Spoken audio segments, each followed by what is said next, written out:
12 जून 1985 मुंबई तब का बॉम्बे। जब पूरा शहर सो रहा था तो एक किलर जाग रहा था। पुलिस रिपोर्ट्स के मुताबिक ना उसके पास कोई बड़ी बंदूक थी, ना कोई चाकू, ना कोई तलवार, बस एक भारी पत्थर। मीडिया रिपोर्ट्स के मुताबिक जून 1985 से अगस्त 1986 तक कुल 12 लोग मरे।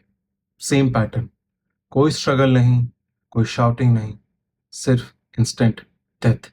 और ये ज्यादातर लोग बेगर्स थे या होमलेस थे जो फुटपाथ पे रहते थे। पुलिस के मुताबिक ज्यादातर कत्ल रात के 2 बजे से 4 बजे के बीच में होते थे। मॉडस ऑपरेंडी बहुत सिंपल था और डिस्टर्बिंग भी। सर पे एक भारी वजनी पत्थर मारना। ये सारे क्राइम एक जगह पे नहीं हो रहे थे, ये मुंबई की अलग अलग जगहों पे हो रहे थे। इसलिए पुलिस वालों ने इसे नाम दिया स्टोन मैन मर्डर्स केस।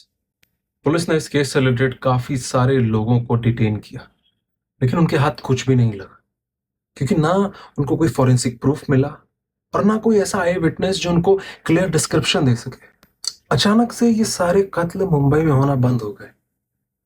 लेकिन फिर ठीक 3 साल बाद 1989 कलकत्ता में 13 मर्डर्स रिपोर्ट किए गए, जिसका मॉडस ऑपरेंडी सेम था।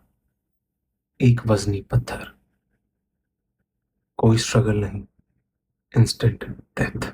इन मर्डर्स का भी पैटर्न सेम था, सेम ब्रुटैलिटी, वही घिनौनापन। और इस बार भी विक्टिम्स थे वो जो है तो फुटपाथ पे रहते थे या वहां भीख मांगते थे।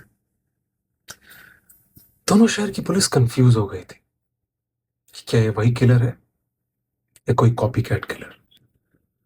आखिरकार पुलिस रिपोर्ट्स के मुताबिक ये केस अनसॉल्व ही रहा। न किसी ने कुछ कन्फेस किया, न कोई एविडेंस मिला, न कोई अरेस्ट हुआ, सिर्फ लाशें।